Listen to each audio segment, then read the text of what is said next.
Good morning. Over the last few centuries, we have gotten pretty good at delaying death.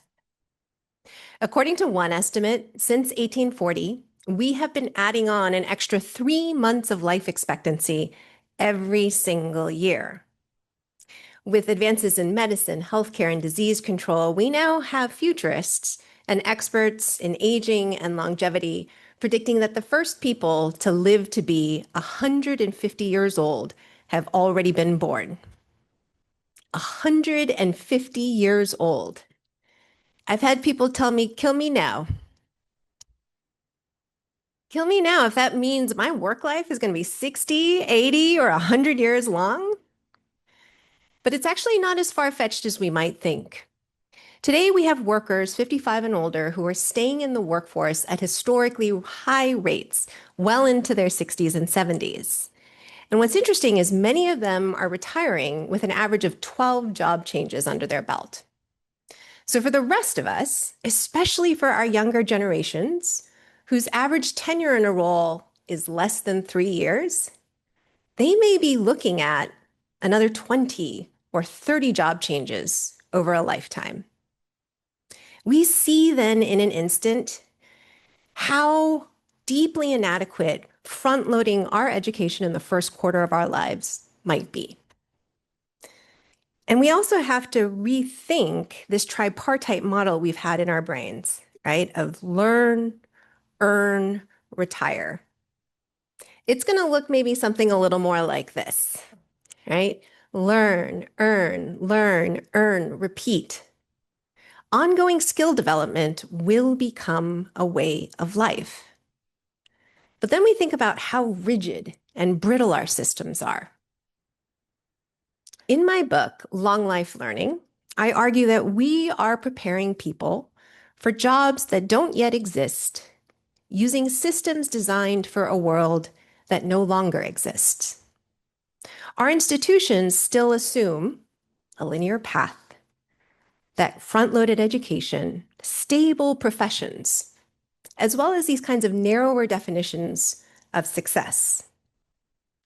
But through my research, I have learned that when we actually begin with the perspectives of those being most excluded from our education and workforce systems, we actually gain the clearest insight in how to design a future that is more inclusive for more people. Across nearly 100 one-hour interviews, we could see that the greatest pain points illuminated the greatest possibilities. And so I'd love for you to listen in.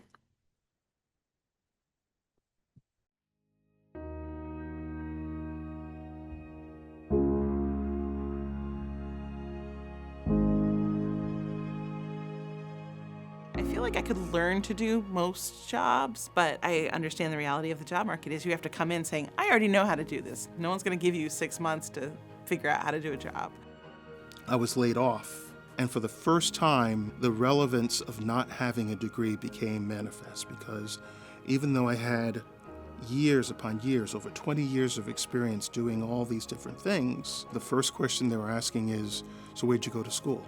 The last time I actually had to go looking for a job, we did things like talk to people face to face, and that's completely gone now. And you just end up getting put into a slot, and as a result, they don't know who you are. They just look at, has he gone to school? No, so then you go into that pile.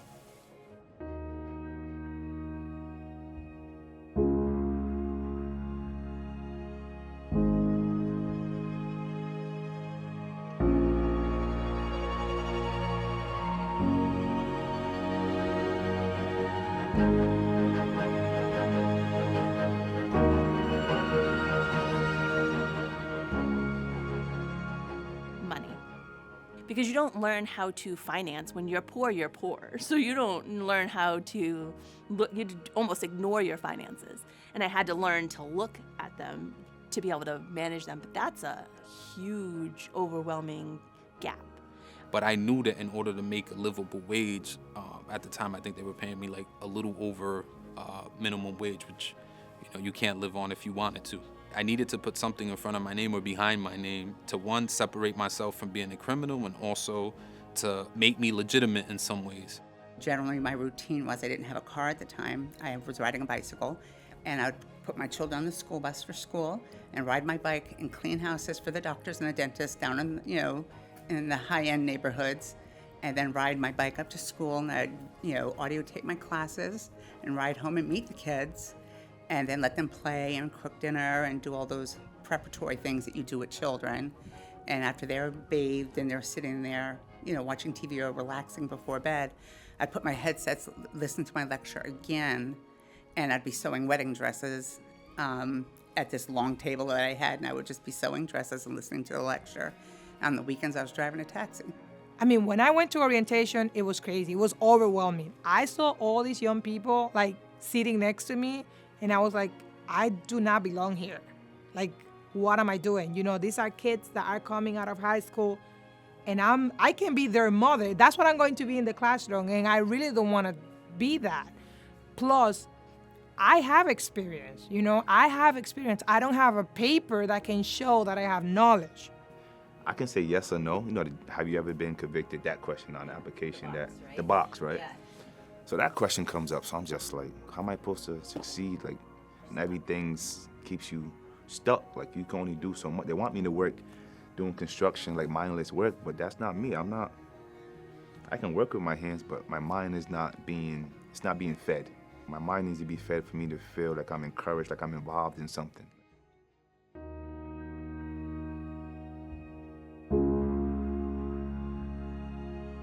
People are working hard. People are working so hard, and people don't have opportunities that other people have. And it doesn't mean they're not smart. It felt like punishment, just to try to get ahead. I have this go get it spirit, but I was never in a position or given that supportive hope to keep going forward. You know what I mean? And I knew that's where I wanted to go, was forward. The Greek word to incite means to put a flame underneath. And I want to incite some learning as well as some dreaming.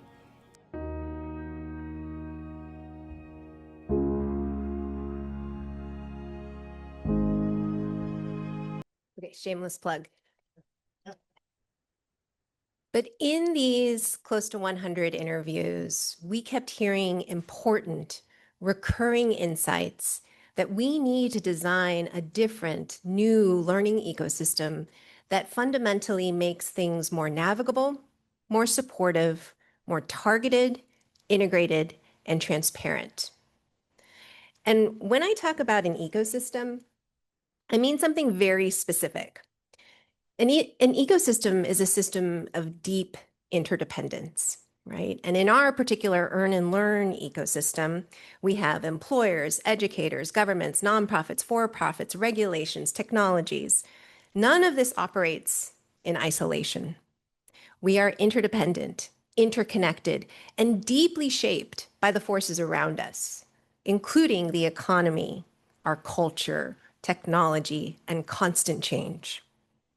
Perhaps most importantly, ecosystems do not thrive based on abundance.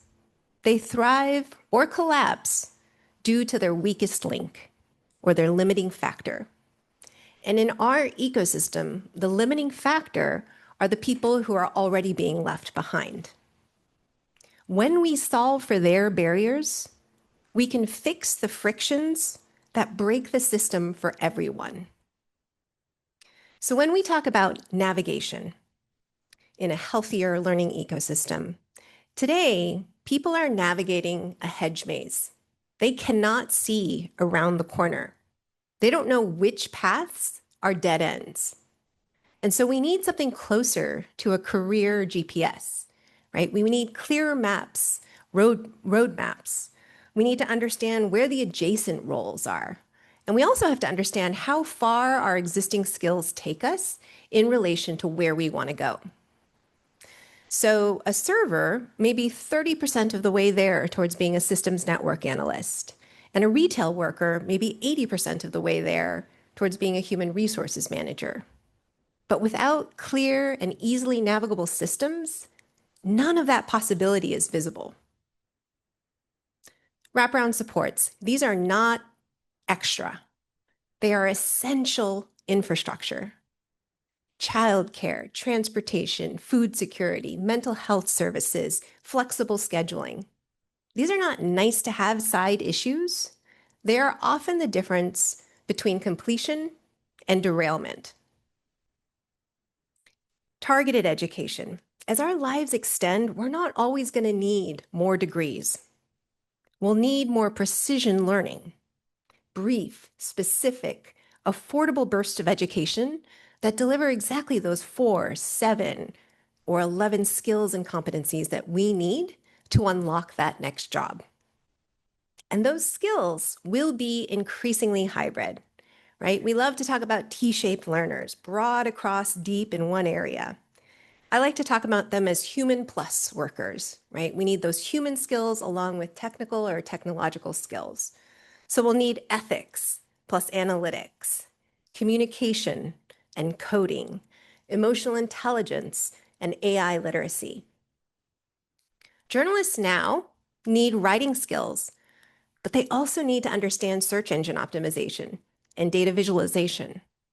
Sales leaders need to be able to read digital dashboards just as easily as they can read a room.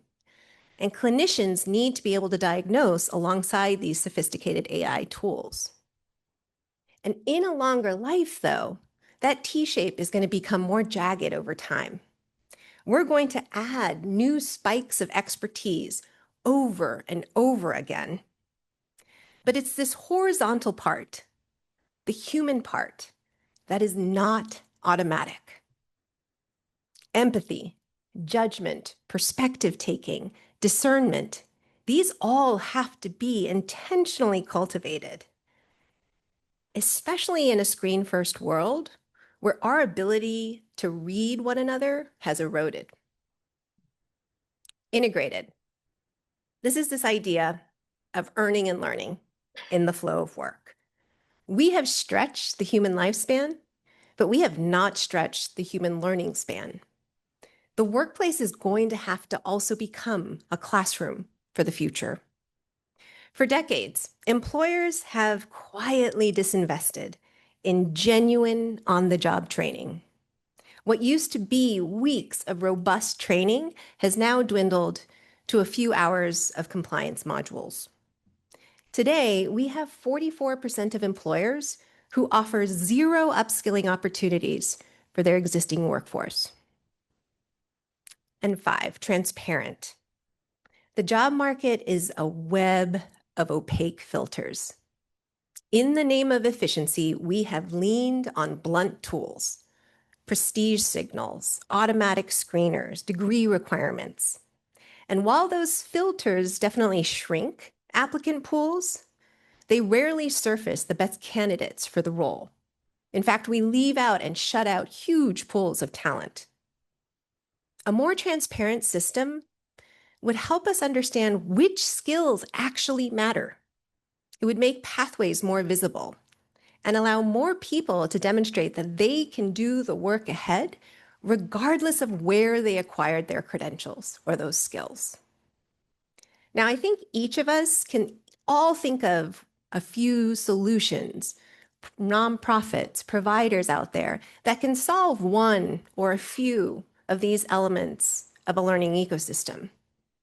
But a new learning ecosystem must bring together all 5 of these principles together so that working learners are not spending their limited time and resources getting lost, wandering, idling down dead-end paths. Because whether we realize it or not, we are all going to become working learners, constantly moving between learning and work, often juggling both at once. And when we return to learning, we are going to face the same constraints that so many people face today. Limited time, limited resources, limited clarity. I have spent a lot of my career helping people prepare for the future of work. But generative AI has, of course, changed the conversation. If AI was like that brilliant librarian who could find you exactly the right book to read, Gen AI is like the storyteller who, after consuming the entire library, can create a new book for you in real time. No amount of reskilling alone will help us feel secure. In just the first 7 months of 2025, we saw that Gen AI adoption was linked to thousands of job cuts. But the deeper story here isn't just fewer jobs. It's the disappearance of the work that teaches you how to work. Entry level once meant learn by doing. AI automated the doing, and with it, the learning lab, the messy first drafts, the red lines in the margins, the quiet act of watching someone lead, the meetings you didn't run, but you sat in, learning when to speak and when silence carried more wisdom. Those were not small things. It was how discretion took root, how judgment formed muscle. When those first moments disappear, so do the first rooms where wisdom is practiced. The loss of entry-level work doesn't just slow careers. It steals the chance to practice becoming human at work, to read a room, to weigh trade-offs, to bend the rules when justice requires more than compliance, to choose courage over convenience.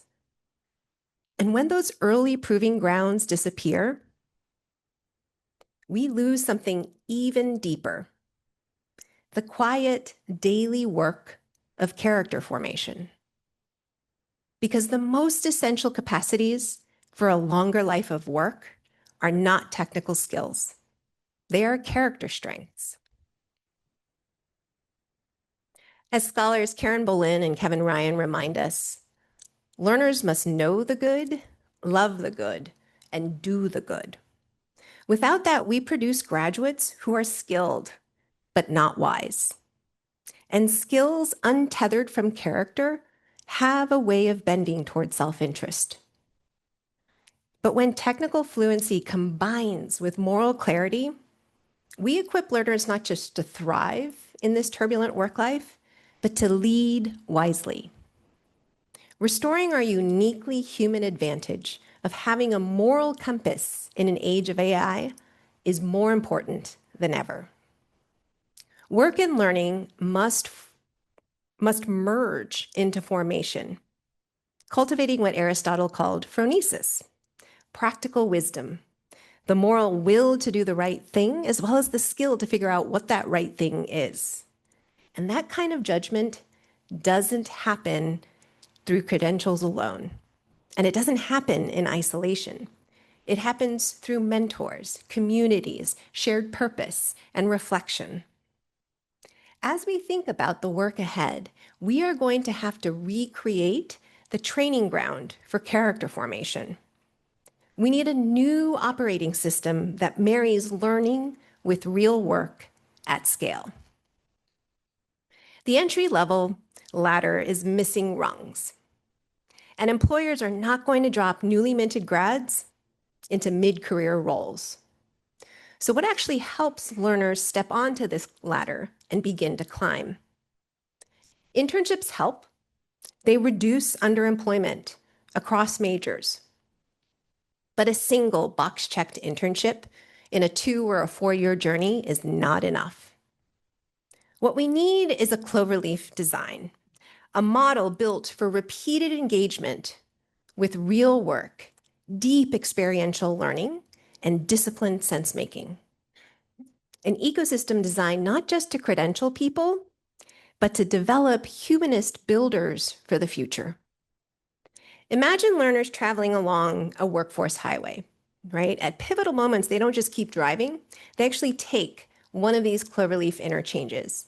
And inside one of these loops is a university, a place for practice, reflection, recalibration, and renewal.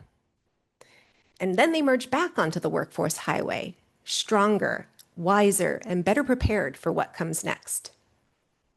In 2014, Stanford's design school came up with an imaginative idea, Open Loop University, a reimagining of college for the year 2025. Right? Instead of 4 continuous years of learning at age 18, the idea was that young people might want to move in and out of learning and other kinds of activities, including work, over a 6-year period. It was fresh. It was imaginative. And here we are in 2026, and nobody is doing this. Not even Stanford. And in that void, the market started to prototype what an active career launch could look like. Across the private sector, outsourced apprenticeship models have emerged. Both nonprofit and for-profit venture-backed intermediaries hire and pay learners on day one, upskill them, and then put them onto real projects. Employers get a test drive. They get to try before they buy. And these young learners or older learners get to earn wages, gain credibility, and experience. These models are now operating across IT, procurement, insurance, advanced manufacturing, cybersecurity. And most critically, they aren't just uplifting the most elite talent. They have already lifted up hundreds of thousands of learners and workers whose formal credential ended at high school. So let's take this metaphor of a cloverleaf interchange and imagine a cloverleaf design that builds in this try before you buy logic into the degree itself. One simple, bold structure could be 6 intentional 6-month paid apprenticeships. Each loop runs on a repeating cycle of preparation, performance, sense-making, so that learning and work can reinforce each other. But here is the crucial point. This is not a rejection of the liberal arts. It is their revival. This is liberal arts as practice. As automation offers an autocomplete for our thinking, the risk is not only job displacement. The deeper risk is the loss and erosion of our judgment, our moral imagination, and our systems thinking. In an AI-saturated world, the liberal arts becomes more, not less, essential. We are already seeing what happens when extraordinary technical power advances without an equally strong moral compass.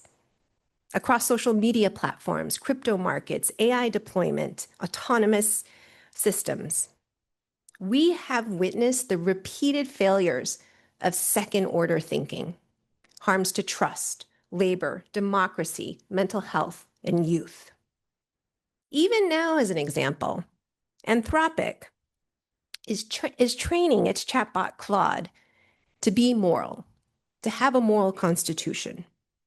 Guess how many team members are working on this project? You got it, 1. A young Scottish philosopher. This vital responsibility for a platform that touches 30 million users per month rests on the shoulders of 1 woman. Many of the most powerful technologists today in the world were trained to optimize systems, but not to interrogate their consequences. They learned how to build, but not necessarily how to ask, should we? For whom? And at what cost? The most glaring example of this is how so many tech billionaires today won't even let their own children use the products and services that they themselves have created. This is why the liberal arts are not a luxury for this moment. They are the infrastructure to help us name potential harms and weigh trade-offs. Each of these subjects reminds us that actions have consequences.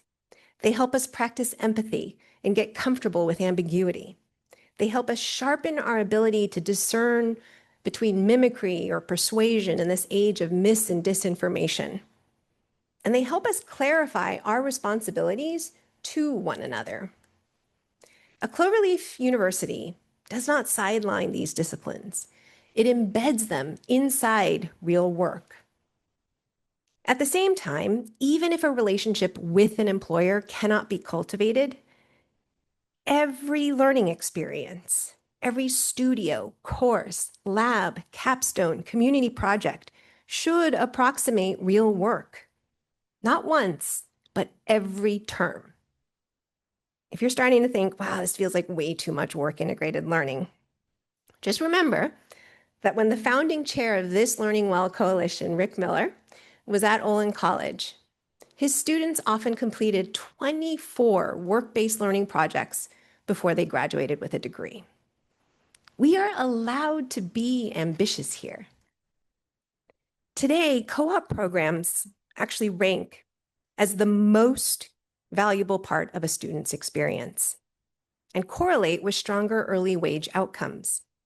Research also shows that 2 rotations outperform 1. But a one-and-done co-op was an early prototype built for a world of a single career launch. With 20 or 30 job changes ahead, college must become a place where people return to, not just once, but repeatedly throughout their lives, to practice judgment under pressure and re-enter the workforce stronger every time. The result is not narrow specialization. It's actually a wider appetite for context. Richard Aram, who's a sociologist who wrote Academically Adrift, has been studying Northeastern, where over 90% of the students take and complete a co-op experience.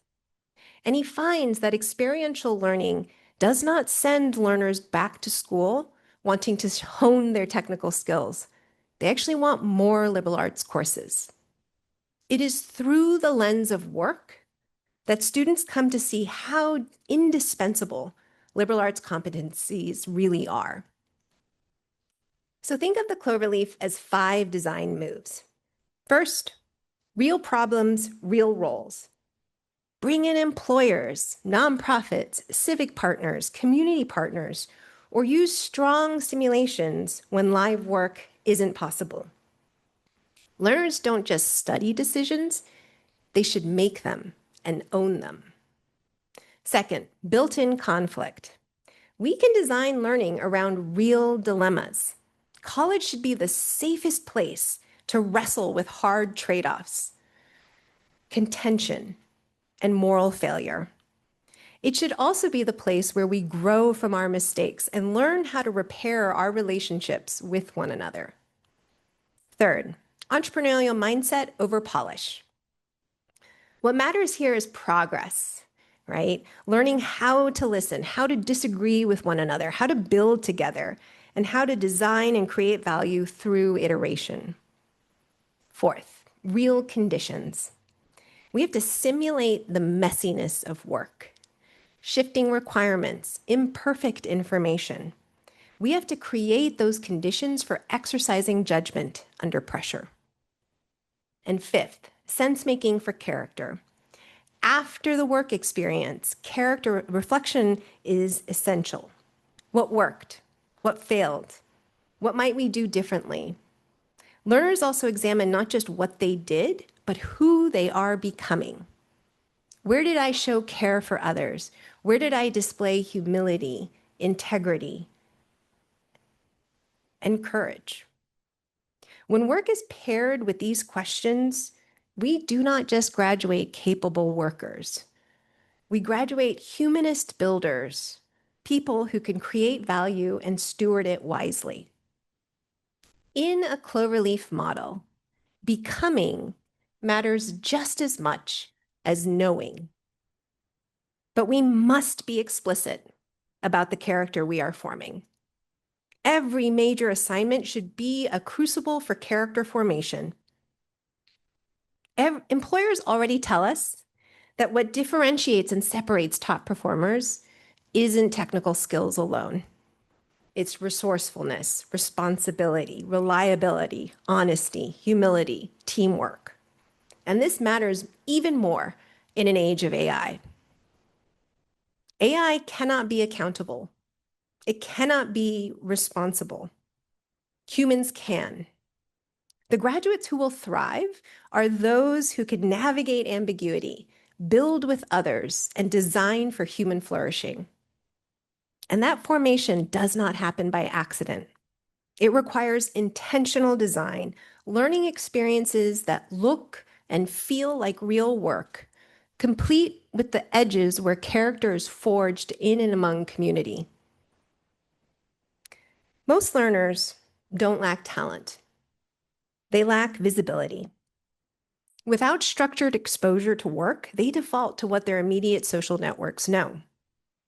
And those narrow windows often lead to early stallouts or misaligned first jobs. The Cloverleaf model makes exposure to work predictable, cumulative, intentional, not accidental.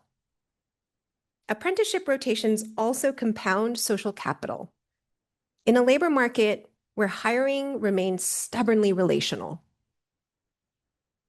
these work rotations don't just build skills. They build networks, diverse networks, mentors, references, all of which are crucial to build those weak ties that we need to get the referrals to make progress in our lives. This is the work ahead, and it changes the role of everyone involved. Faculty become sense makers and designers for FAR transfer, connecting lived work experience to the theories, histories, and ethics that give it meaning. Learners get to become responsible solvers, tested at ambiguity, coached to ask better questions, and held to standards of trustworthiness, not just competence. And employers gain de-risked access to emerging talent, people they have seen solve real problems under real constraints. This isn't just a moment of disruption. It's a moment of deep design. AI will continue to advance. Jobs will continue to morph. Uncertainty will remain a constant companion. We are not spectators in this transformation. We do not have to let the future just happen to us. We get to be the architects. And in a world in which young people are graduating with degrees, but no real experience, credentialed, but untested, we get to write new endings for more of our working learners. A young person can graduate having completed multiple paid apprenticeships across many different sectors. Each one includes real deliverables, documented performance, and people willing to vouch for them. They can say, here's the campaign I ran, here's the data analytics I cleansed, here's the client I supported, here's a failure I had to fix, here's a trade-off I navigated, and here's when I had to elevate and escalate an ethical concern. That is not potential. That's character in public. And I don't know about you, but I am excited to cultivate and develop the next humanist builders for the future. Thank you.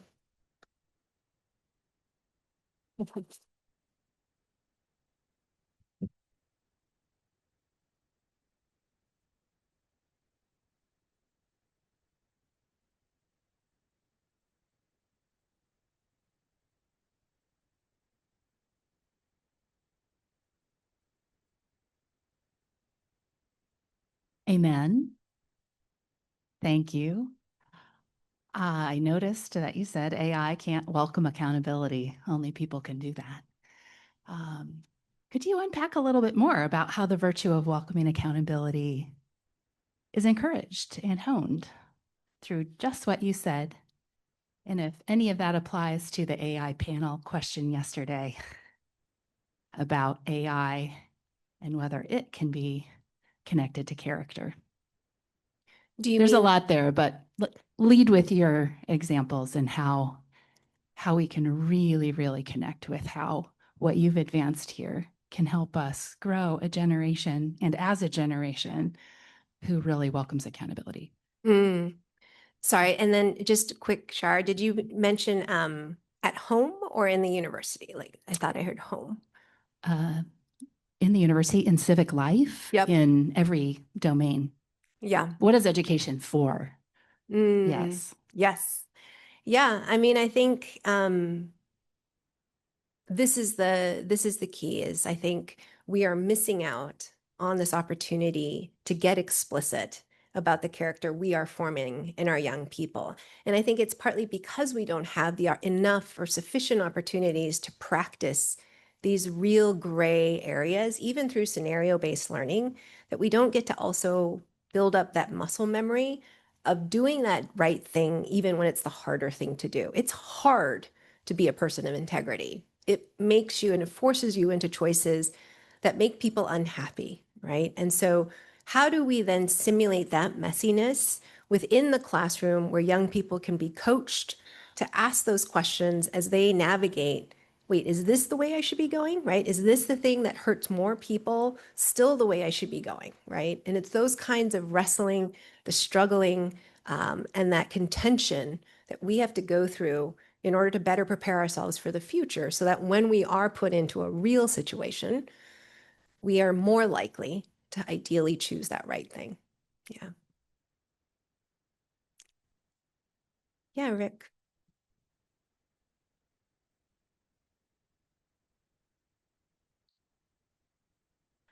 Thank you for a great talk. It's been wonderful to think about life after college and again, integrating that with work. I have a question about your interaction with corporate employers over the years and how they think about talent. It seems to me that for-profit companies exist for one purpose, and that's for creating net profit or return on investment for shareholders. They think of the world in terms of a balance book that has 2 pages. One of them is a page of costs. Another one is a page of investments that are going to pay off. How they think about labor is quite telling. Different companies think of labor as a cost, and therefore they can bring more profit by eliminating cost, so replacing workers on an assembly line with a robot. Other companies think of the workers, the labor, as an investment. These are the people who are going to invent and create the future that will make their company work. And the question is, how do we move more of the companies from one side to the other side, thinking of this talent as the future? Yeah. And I'm imagining you've had a lot of conversations with both kinds. Is there anything we can do in higher ed to help with that conversation? It's a great question. So one thing I'll just flag for you all, in case you haven't heard of it, it's the American Opportunity Index that is published by the Burning Glass Institute. What it does is it kind of rank orders the major Fortune 500 companies that really do take a long view on their talent development. So this is the distinguishing factor we are in right now, whereas there are those employers who kind of think about the talent wars as like a Home Depot problem, where they need to just kind of go to Home Depot, get exactly what they need and exit, right? So we've had employers who are searching for exactly the named experience and the year, like at least a year of experience that says the same exact thing, then I will hire them. And if they can't do it, they leave the jobs unfilled. There are others that are realizing, oh my gosh, I'm sitting on so much talent gold internally, but I have no way of understanding what skills my people actually have. So that's where AI and tech innovation has been so fascinating. There have been these companies coming in to massive organizations where they have hundreds of thousands of workers, but they only know them by job title and name. They don't actually know what kinds of capabilities they have, what kind of leadership capabilities they have, what sort of technical skills they might have. And so they're helping these employees within an organization begin to articulate some of that. And the AI helps, right? It can say, hey, I noticed on your resume on LinkedIn that you have Starbucks on there. You know, did you happen to build any of these competencies, right? And it could be budgeting, accounting, you know, team hiring. And then you can also do interesting things where the managers inside your organization can validate your proficiency level in those different kinds of areas. So there are really interesting opportunities there. But what the Burning Glass Index does is it tries to show who is beginning to care more about their people, right? So those are not those 44% who are offering zero upskilling opportunities. Places like Bosch and Allianz, these massive corporations are starting to realize this is deeply inefficient, right? And so they've actually started to articulate and write out the roadmaps for internal advancement. It's kind of crazy when you think about it. Like most of us go into a life of work and we'll get a job, but we actually don't know how to advance. We don't know how to get promoted. There's no roadmap that clarifies this. And so finally, some employers are starting to realize that there's a different way forward. Yesterday, David Yeager in his smaller group discussion was talking about how McDonald's wastes $4 billion a year on their 150% kind of attrition rate through their hiring process, right? So that when they're trying to get 100 workers, they have to hire 150. That is deeply costly. And to your point, most of these companies don't measure this. They don't even put a lot of their investments in their employees in their P&L. So it's deeply complicated trying to get these folks to begin caring about this. But that index is a really kind of wonderful first start, and also a way of getting employers to perk up and realize, oh, people are actually paying attention to this. And when we're actually hiring someone, they're looking at our LinkedIn profiles of all of our people, trying to understand, do they actually allow for advancement within? There are ways to figure this out as a job seeker. So it's those kinds of things that are forces coming together. And then the other piece of this is I know it's deeply difficult, or just inordinately difficult to build relationships with employers as a higher ed institution, right? You don't know who to go to within an organization, who has the power to say yes. And so that is a real issue where employers keep saying that they have a talent shortage problem. It's not, it's a coordination problem. Universities don't know who to interface with, right? Is it the CSR person, the line hiring manager, or the CEO? And so those kinds of things where we need to sort of facilitate these opportunities is critical. But as I mentioned, with those on-ramp programs, some of them are just recreating a work environment within a normal classroom. So they're doing the real work of an employer, but they're also putting in the conflicts. 4 weeks into their stint, the manager who's actually the professor comes in and completely upends the situation, changes the requirements, just like a client would do, right? And everyone has to scramble and figure out how to work together. Those kinds of moments can be recreated with or without an employer. It's obviously wonderful when you can actually solve a real problem of an employer, but there's also ways to generalize from past problems that employers have solved or needed to solve that you can recreate it in the classroom.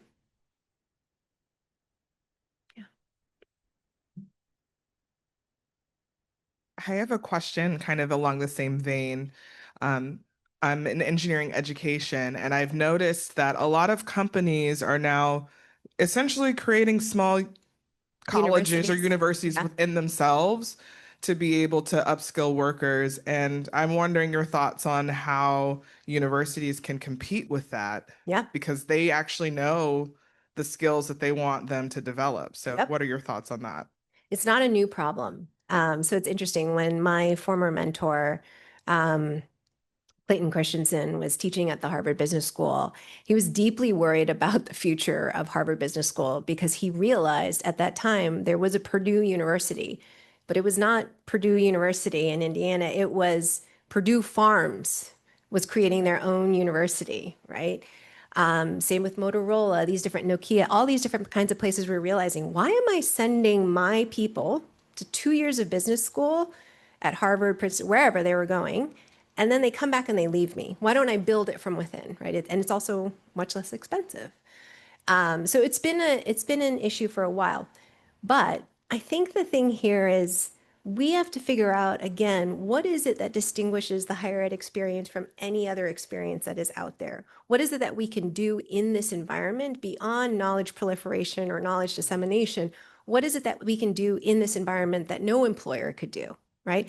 Employers are going to do the hard and important part of skilling up people on those technical skills that they need. They aren't going to be really thinking about that horizontal piece in a deep way, right? They'll do it through managerial or executive coaching, right? But how do we bring that back and get our young people to understand that some of those human pieces are some of the most important parts of making forward progress in their lives. It is a lot easier to think about like a 6-month boot camp in cloud services skills, right? Or whatever the thing may be. It's a lot harder to think about a 6-week boot camp in building empathy, right? How do we do that? How do we actually think about that as our competitive advantage in the market?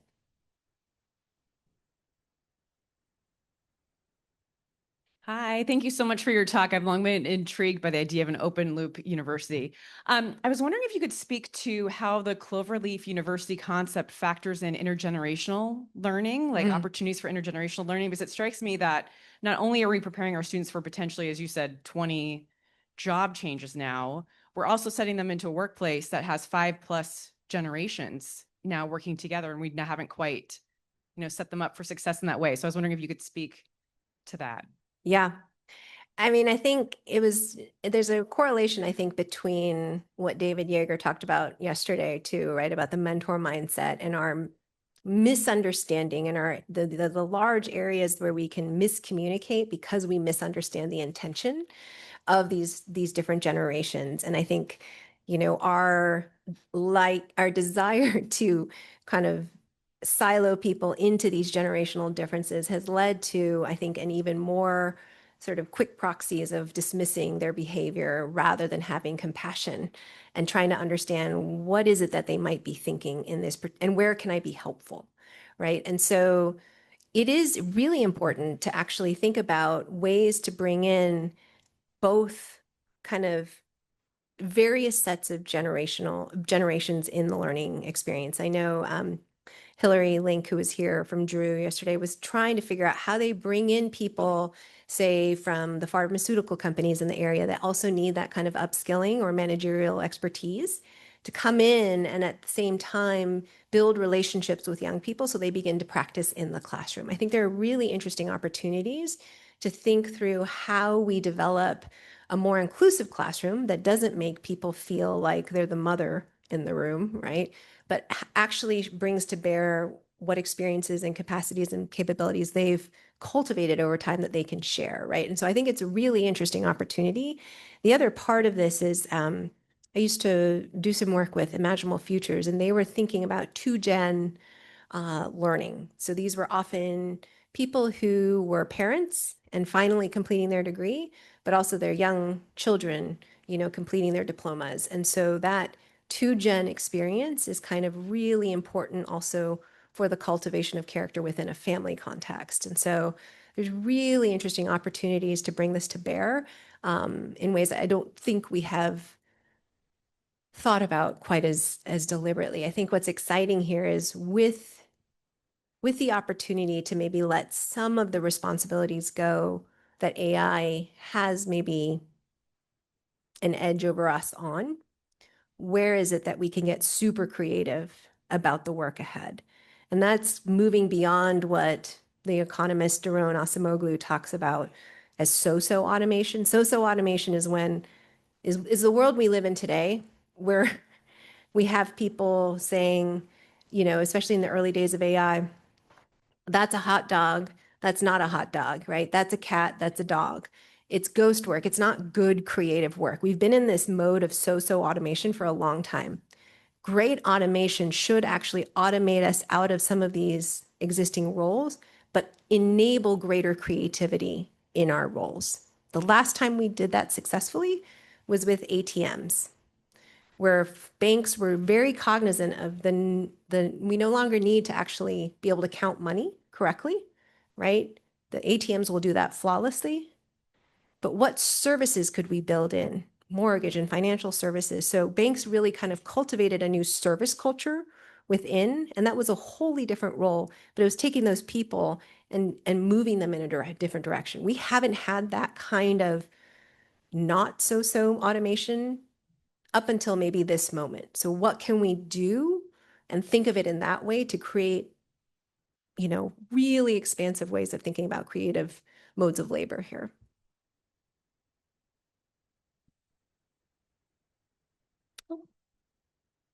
Thank you.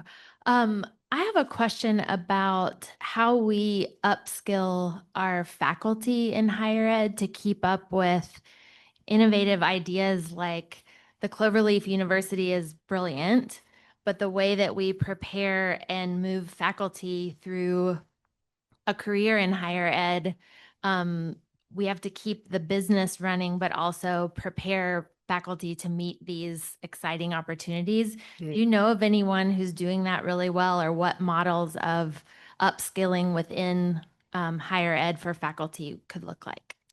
Yes. So this is probably the hardest nut to crack within a higher ed institution, right? Just because you have multiple business models within an institution, and within each business model of whether you're doing the student building of a sense of self and community versus the research side of things versus the teaching side of things, each of those business models has a set of resources, processes, value propositions that kind of build in sort of a revenue generating model. And they're really hard to actually get to a way of generating revenue. And so it's really difficult to insert anything new.